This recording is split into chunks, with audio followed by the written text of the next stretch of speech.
2026-এর ঈদুল ফিতরকে সামনে রেখে ব্যস্ত সময় পার করছেন জনপ্রিয় পরিচালক রায়হান রাফি। সমসাময়িক বিষয় ও সময়োপযোগী গল্পের জন্য পরিচিত এই নির্মাতা এবার আনছেন নারীকেন্দ্রিক সিনেমা প্রেসার কুকার, যেখানে প্রধান তিনটি নারী চরিত্রে একসঙ্গে অভিনয় করছেন শবনম বুবলী, নাজিফা তুষি ও মারিয়া শান্ত।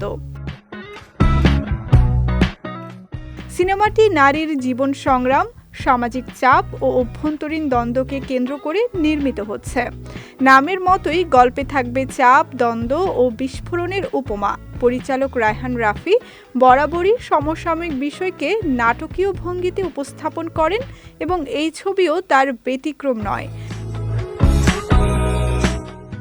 জানা গেছে, ঢাকায় সিনেমার শুটিং ইতিমধ্যেই শুরু হয়েছে।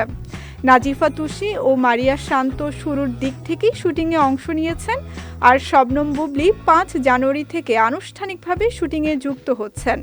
বুবলীর অংশের শুটিং ঘিরে আলাদা পরিকল্পনা রয়েছে বলেও জানা গেছে। সিনেমায় একটি গুরুত্বপূর্ণ পুরুষ চরিত্র নিয়েও চলছে আলোচনা। জানা গেছে, সেই চরিত্রে দেখা যেতে পারে জাহিদ হাসান অথবা চঞ্চল চৌধুরীকে।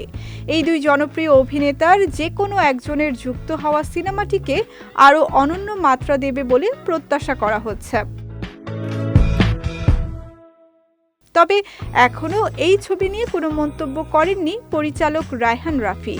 চলচ্চিত্রপ্রেমীরা এখন উৎসুক, ঈদের 3 শক্তিশালী অভিনেত্রীকে নিয়ে এই নারীকেন্দ্রিক গল্পে তিনি কী চমক দেখান।